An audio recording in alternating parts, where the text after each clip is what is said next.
5 seconds remaining. What's up, guys, and welcome back to the Douyu Dota 2 Cup. It's going to be game 2 in the best of 2 between EP and TerrorBlade. TerrorBlade, well, spitting out a little bit of gravel since they had to take a giant bite of the curb in game 1 as EP just raffle stomped them.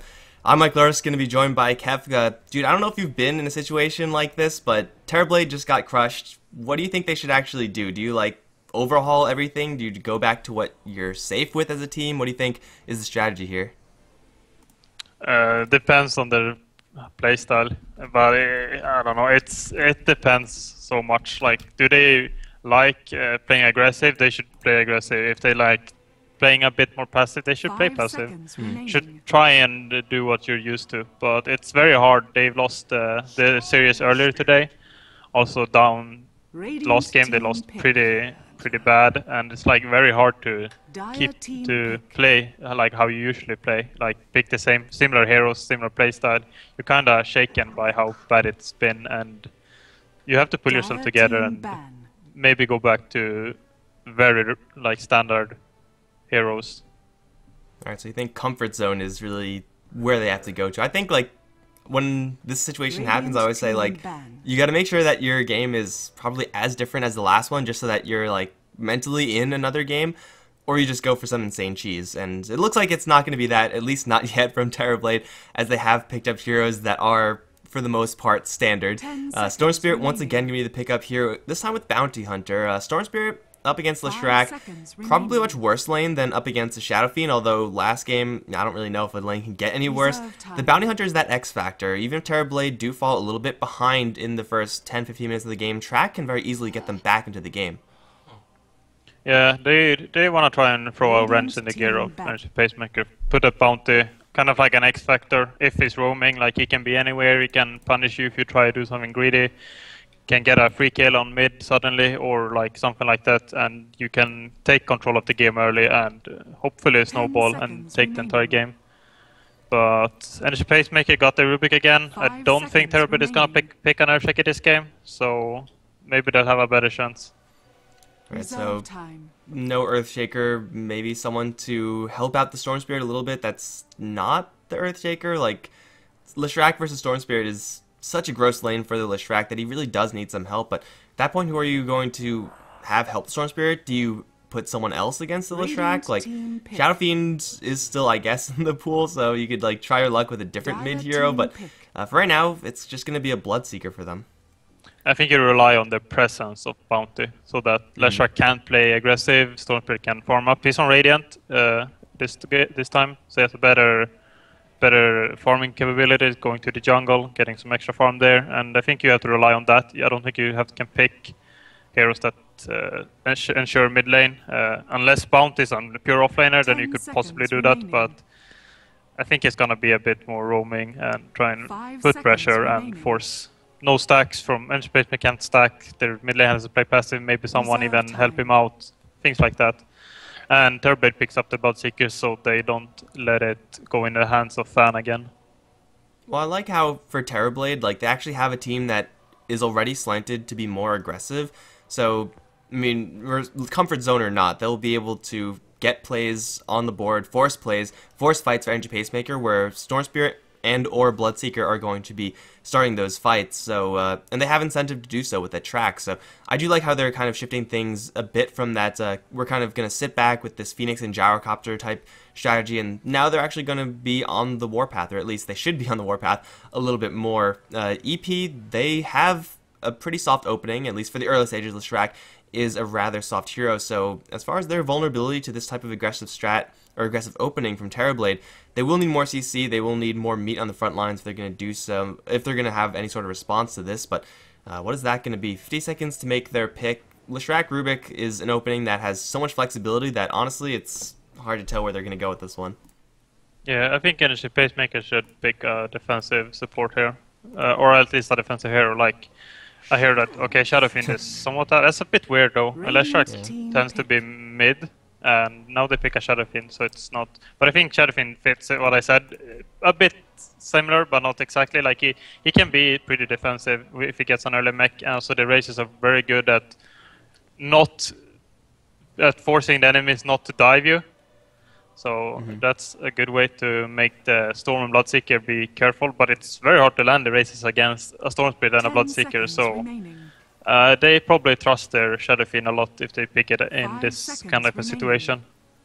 Shadow Fiend just crushed Storm Spirit in the last game, so maybe they're going to hope for that to happen again and Reserve time. put Leshrac and Rubik as the supporters. It's options right now for Energy Pacemaker. I was going to say that someone like an Earthshaker just to get another Fissure on the board, wall off Bloodseeker, or snag a Bounty Hunter from long range would have been preferable. It's still not too late for that, but just going to get their damage on the board right now for the Shadow Fiend. Rubik, Leshrac, maybe for just like dual lanes from EP. They kind of did run with the dual lane setup in the last game. It's pretty deadly, and I don't think that TerrorBlade at the moment have any great counters to this. Like, I feel like a Leshrac Rubik dual lane will just win its lane right now.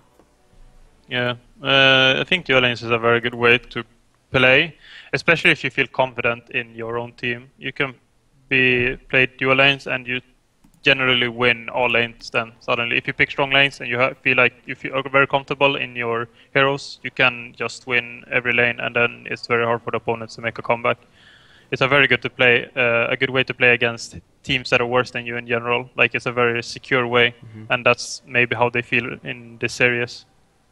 And I think that's probably justified given how game 1 went. But for TerrorBlade, maybe they're definitely on the opposite end of that, where they know that they might be a little bit outmatched.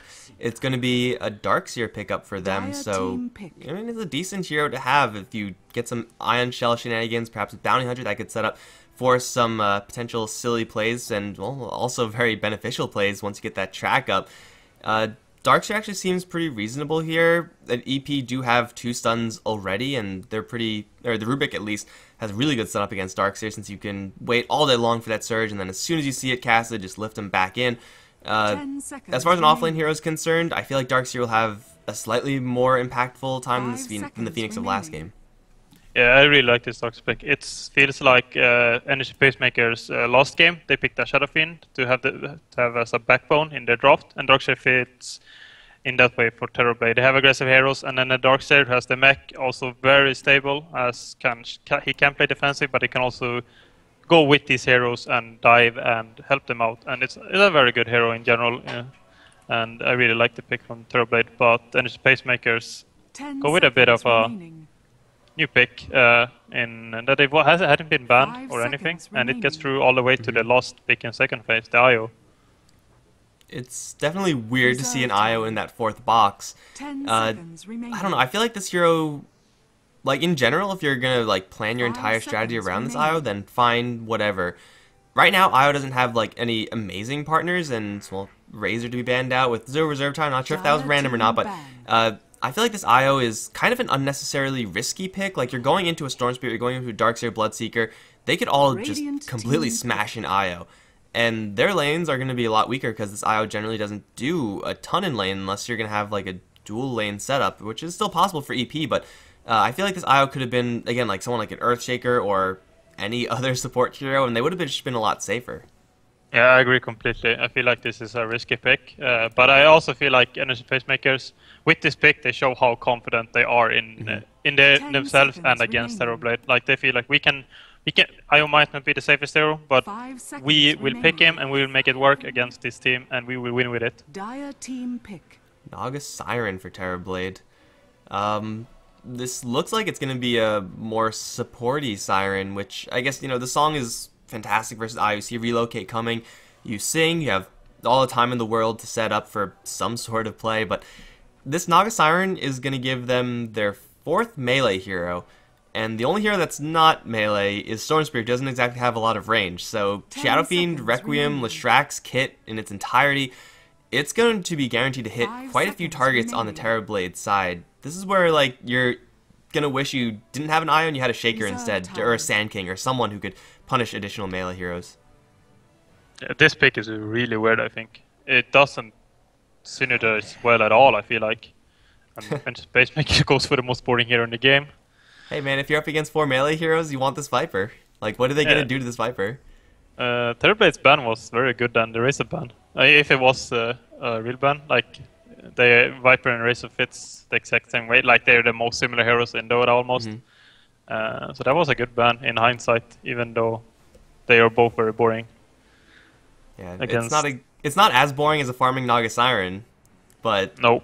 still, like, Viper, he's a good pick here. Like, he's sometimes going to be like a more mediocre pick, but right now, the laning stage for HeflaTV is either 1v1 Storm Spirit, which is a pretty good lane for the Viper, or it's like, what, 2v2 up against any given 2 TerrorBlade heroes. Like, just Viper by himself versus 2 TerrorBlade heroes, pick 2 doesn't really matter, and he's going to have a great time. Like, Ion Shell will probably give him the most difficulty, but he doesn't have anything to fear from the Bloodseeker, the Naga Siren, or really this Bounty Hunter until much later in the game, so this Viper is going to be rather unmovable for TerrorBlade.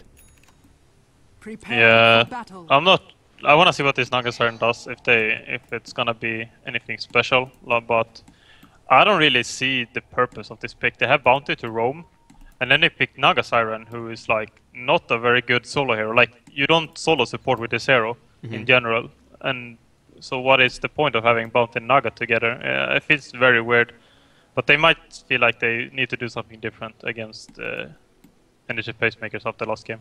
Yeah, hey, at least you gotta try, but we'll see who's going to be playing what on the TerrorBlade side. Got Xiao on the Bloodseeker, Naga Siren as herself. We got Ambitious once again on the Storm Spirit with Aoyuan on the Bounty Hunter. Up towards top, it is going to be Baoyajie on the Darkseer. Spotted out right now, but he will get a read on what the enemy top lane is going to look like, and I don't think you should be too surprised at this. 30 seconds to battle. Nope, the dual lanes come around from EP, like you mentioned, and that makes the Wisp pick even more questionable, I'd say. Why didn't they pick an Earthshaker and have him dual offlane? Maybe it's a reaction to the Naga pick, but it feels like it's not very well thought through from EP. Yeah, well, I don't think it's going to be punished super heavily just yet, but IO Viper as a combo, like, it's not really the most explosive combo in the world. Like, you'll be able to do some things when you arrive in with to relocate, but for the laning stage, that's definitely where they're looking to use this IO the most. Oh, double Ion Shell onto Old Chicken. He's grinding down real bad, and I think they should be able to get this kill. Orbit Venom hit. They're going to try to slow him down. One Ion Shell times out, one more punch. They're going to get the kill. Lift up, however, onto the Darkseer. He's so tanky, and even with the body blocks, he might get out of there. No, but the body blocks are pretty darn good. Baoyajie is going to slip out of there, albeit barely. It is first blood for TerrorBlade. Double Ion Shell, man. I don't know how Shadowfiend got that close to 2 targets, but that's not a place where you want to be. He went for the Bounty and then they both just ran down. Or Bounty just stood there waiting and then Darkseer ran down. But the Karate Chop gets the first blood. I always love when the Karate Chop gets the first blood. It looks so fun. Like, just chops him and he gets the kill. And Bloodseeker goes down, yeah. I was gonna mention this. The Naga Siren is not a good pick at all, I think. Double range versus double melee on your safe lane. That's not gonna work out. Yeah, good luck doing that. Naga Siren, as you said, not really a solo hero you generally want to have in this lane. Someone who's at least ranged so you could fight the Viper, but I don't even know if there's a ranged hero that you could point out and say, okay, if they get this hero, they'll be able to control this lane. They don't have the explosiveness of being able to just, you know, flip a switch with like an Ogre Magi or something and go aggressive. They just won't have the manpower for that, so I don't really know what this lane is going to be doing right now for TerrorBlade. Already we can see the poison being put into the Bloodseeker, now put into the Naga Siren. She already used her Riptide, and then from that point on, she's useless. She dies. Yep. TerrorBlade needs to make a change here. Unfortunately, Darkseer TP it up, but I would TP Darkseer down. I would have put Bloodseeker jungle, and I would put Naga top with Bounty. That's the best way to play it here, I feel. A lot of deaths, though. That's a hell of a lot of deaths. Ambitious somehow is going to kill off the Shadowfiend. I wasn't watching that one because I was watching the Bounty Hunter getting picked off as he walked right into the Sentry range, got lifted up into Split Earth, pretty much what you would expect from a Rubik Leshrac combo. Yeah, I have no idea what happened in this mid lane, but Old Chicken is having a much worse time already. 2 deaths. He's this time even with Ambitious, which in last game he was like, at this point, doubling up the Storm Spirit CS. So at least for this game, we'll have Storm Spirit do something, maybe. Yeah, Storm Spirit, are you gonna go down? I had to say something, right? Like, I had to just say that. He's gonna get chased down. They have another long raise. He's dead, I think. We'll get the kill. Yeah. Wow, this game is a lot more action. That's really where, again, you don't want to have a Naga Siren. She, as a support hero, wants to be, like, chilling for the entirety of the game, not fighting. So EP, yeah, bringing the heat. Actually, both sides, honestly, bringing the heat. We have Aoyuan stalking this Wisp right now. He's going to put a lot of damage into this Io. Not enough because of the tether out plus the bottle, but still, it's a lot of free damage up towards top. They're getting into a man fight. Darkseer versus Rubik. Lift up is there. However, Leshrac A little bit out of range, doesn't quite have a lot of mana, but he will offer one Lightning Storm and one hit. Darkseer biting off way more than he can chew. Yeah, that was clumsy. Already surviving earlier was a bit lucky, and a bit miscommunication from between Leshrac and Rubik, and he managed to survive and then goes ahead and dies still. TerrorBlade making some good decisions here though. Like I said, they need to put Bloodseeker jungle, that's what they're doing. I would prefer to have the Darkseer bottom actually, pushing in, even though it's not ideal, it's the best they could do I think. But this works out decently for TerrorBlade, even though it's not a good option for them. Well, Ion has level 2, almost level 3 at this point. So for Darkseer, that's actually not too terrible, or for a Bounty Hunter rather. So he's going to be continuously on the hunt, but at this point the IO has left this bottom lane. He's going to join the Rubik for a little bit of extra experience through ganking, and look at HeflaTV. He doesn't give a damn that he's 1v2, 1v3. He may soon need to give a damn because there is a third hero rotating in, but this is a level 5 Viper we're talking about. He has no corrosive skin, but he doesn't care. He's going to go straight for Xiao, takes a lot of physical damage, trying to kill off this Bloodseeker, will fall short there. Now is on the way out. Is there anything else that they have? They have a lot of damage with Bloodseeker with the Blood Rage. One more Riptide, 3 HP. Oh man, that was a little bit unlucky for TerrorBlade in their high-low rolls and their auto attacks. It was close. Oh, Stormblade actually had haste. Will he pick this up? I think if he finds him, he's dead. They see him. Yeah, there's full vision, and Viper has no one coming in. Ambitious is going to grab this one. That's a big kill, especially since it's Storm Spirit to get it. Second group of Storm Spirit. This is a much better start than the last game for him, but his team can't say the same. Right, they are having equally bad start. Storm Spirit at least has something. At least something is going right in this game right now for TerrorBlade, right? Like, in last game it was just across the board, all losses. Storm Spirit is the type of hero, especially with heroes like Darkseer to help him out, heroes like Bounty Hunter with the track. He could do a lot of work just by himself if he actually gets the proper start. I don't know if his start is good enough to guarantee that, but at least he has a chance to try. It's very good for Storm Spirit though. He's one of the best heroes against Shadowfiend and Wisp. He can kill those two pretty easily, and that's what they're gonna need. They're gonna need Storm Spirit and Bloodseeker to really go in and kill the Wisp and then try and kill the Shadowfiend. But it's gonna be very hard against Leshrac and Viper. Not sure who's gonna go mech this game. We will see about that. Both Viper and Shadowfiend could have possibly Wisp even, but depends. Up towards top, this Rubik still posing very aggressively, but he may have a little bit of a problem on his hands because there's an invisible Bounty Hunter with a Janata hit already. This Rubik is very low. Shuriken Toss is there. This Rubik should drop to someone. It's going to be the Darkseer with the final punch to get the kill, and Bounty Hunter gets himself another assist worth of experience. He's almost level 4 right now. Are they going to give him the Bounty Rune? That would have been pretty slick, but they do find Xiao, who's still been jungling jungling pretty safely for right now. Gets the silence off in the Shadowfiend, then tries to TP out. I think if he just ran, he would have been fine. He's going to be fine either way. He's gonna play it safe in TP. This Rubik is a lot more sad than last game. His net worth is not looking good, and Naga is looking even worse. This is a pretty horrifying game for the two teams' fifth. Oh, Ion gets lifted up, surged, but he will go down regardless. And now they actually have the Darkseer in their sights as well. They have another Lightning Storm at the ready. That will get the kill, and there's nothing to really juke around here. So another bolt to kill off that Darkseer. It's 2 kills. Here comes Storm Spirit, gonna dive for the Courier. But I don't think he has enough for that one, especially since Courier, well, takes 3 hits right now. So Darkseer, Bounty Hunter, a cute lane, but you gotta respect the power of Leshrac, man. He has a freaking point booster already. This guy is not a super easy target to kill. That was the most classic play in all of Dota. Try and save your teammate, instead both dies. You should have just left him there. Mid lane though. Mid lane. He's gonna get jumped by the Storm with Ion Shell this time. Storm Spirit's gonna grab, for the most part, a solo kill, although he does end up splitting the experience in the Shadowfiend. Shadowfiend really didn't stand much of a chance there. Ambitious is still like the only thing that's going really great for TerrorBlade. Yeah, this is why I mentioned Storm was very good against Shadowfiend. At level 6 you can actually solo kill him. With this max overload build that I think is very good, has become popular this year, even though some people still hate it. Oh, bottom lane, Viper once again in a 2v1. This time he has Viper Strike, however, he's going to try to go for Xiao, gets netted down, Bloodseeker will slip away. This is the exact same thing that happened last time. This time, though, there's 4 heroes here for TerrorBlade. They'll take down the Viper, get another assist for this Bounty Hunter. I think this Viper is just getting way too comfortable in this bottom lane. Like, he knows that he has an advantage in this lane, but that doesn't mean he's invulnerable, especially when TerrorBlade are willing to rotate that many heroes in.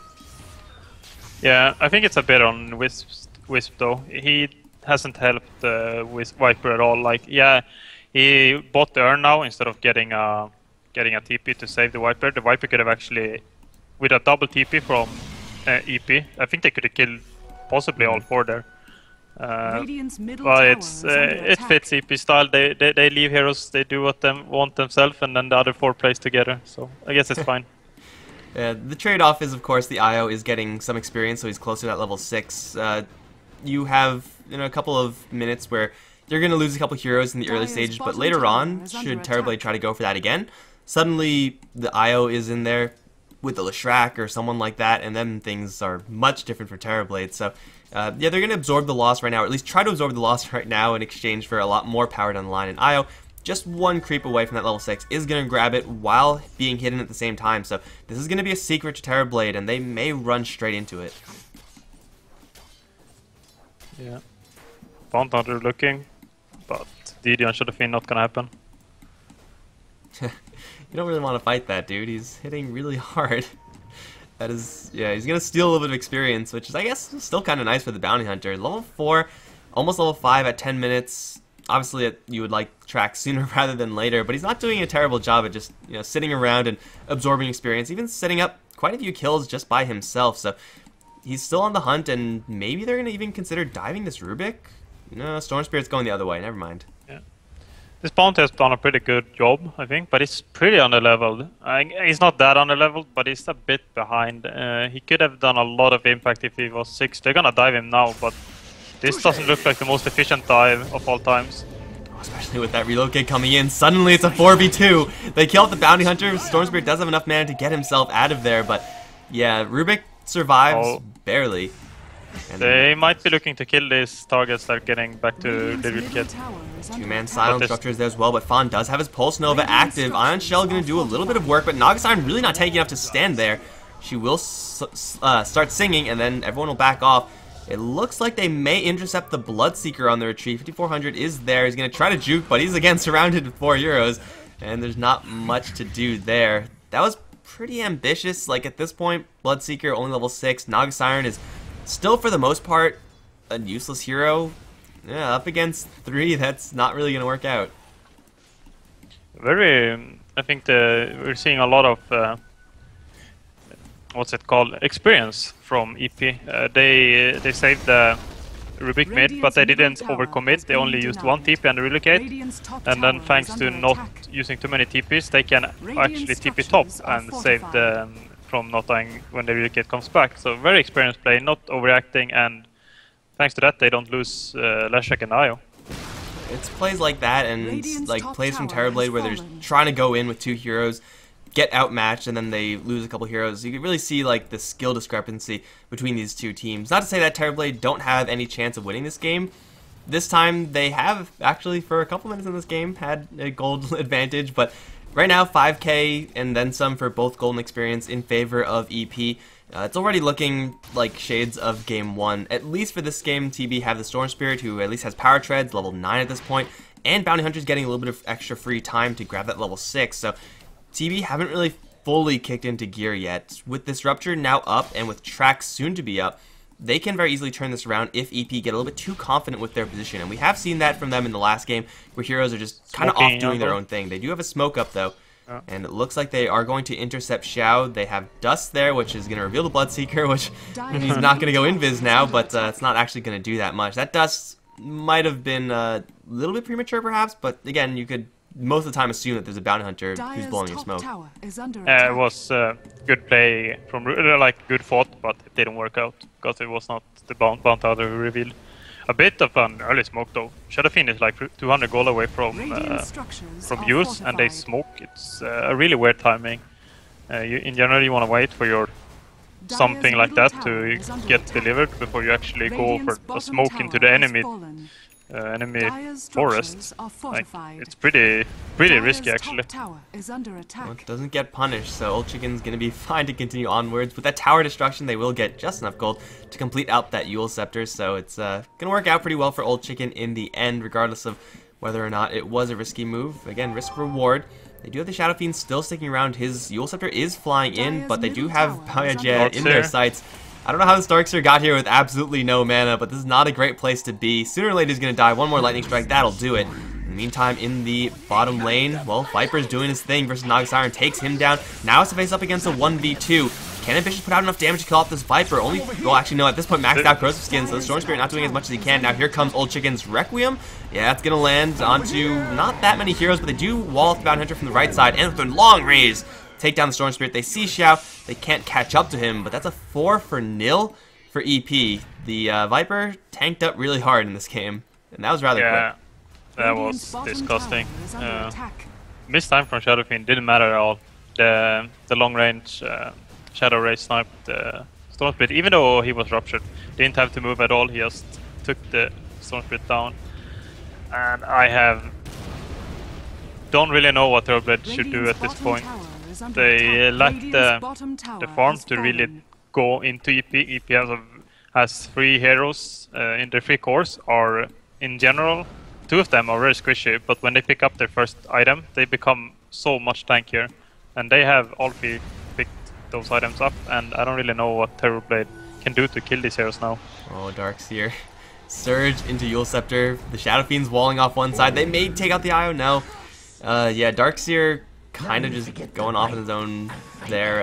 Again, it's a common trend that we've been seeing. That's probably one of the more common mistakes among these games. One hero just gets out of position, and then they get picked off and punished. And for TB, that's really all they can hope for it to happen. As long as EP stick as this huge 5-man unit, and with the mech just completed from the Viper, I see no reason why they shouldn't do that. Then I don't think TB can actually take this fight, like, ever, until they're at tier 3s and they're forced into it. But if EP separate at all, that's really their only chance to pounce and try to get some track gold on the board. Yeah, they really need the track gold to kick in, or like, not kick in, just get something. Yeah. But the Bloodseeker, I almost say Bloodstone on Leshrac, and the mech and a Blink Yules on Shadow Fiend. I don't really know. TerrorBlade are grouping up to defend this tower, but they really have to split push right now. They can't fight at all, and I'm a bit surprised they're trying to defend this. They should just go to every lane and try and farm as much as possible. Pick up the Blade Mail on the Bloodseeker. Try and get some items on Darkseer. Went for the Midas without Bodle or Soul Ring. I haven't seen that before.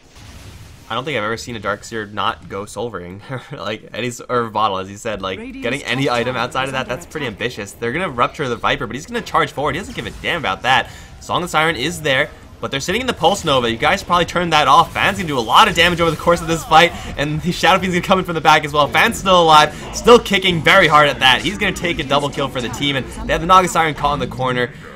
Well, I mean, you can't really expect anything else to happen, right? Like, EP at this point, like, I even think they're powerful enough, should that fight not have happened, to just push straight up the high ground. Like, they have so much in the way of extra survivability with the mech, with the Eye, with the Bloodstone, with the Eul Scepter. They're going to take down the tier 2, and then the doors are wide open for tier 3. If TerrorBlade had a Ravage or a Black Hole or something like that, then yeah, go for it. Maybe that works out, but Darkseer only has 2 levels in his combo, and that's not enough, especially when he gets Requiem. That's going to take out 2. It's a feeding frenzy, and for TerrorBlade, I don't think they can last much longer in this game. Yeah, he gets called, I'm not surprised.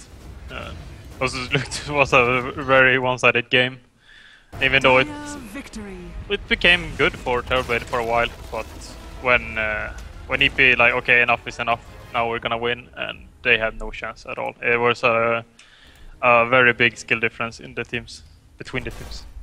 Yeah, so it's this result shouldn't be too surprising to people. I think the degree at which Energy Pacemaker won might be the little bit surprising thing, but I expect Energy Pacemaker to eventually float to the top of the group. Right now, or that was their 3rd win, I guess, in their matches. They're, I guess, 6-0 at this point, and TerrorBlade, that was their first loss, first match of this tournament rather, so they still have a chance, although if the competition is this stiff, then TB really have to step things up.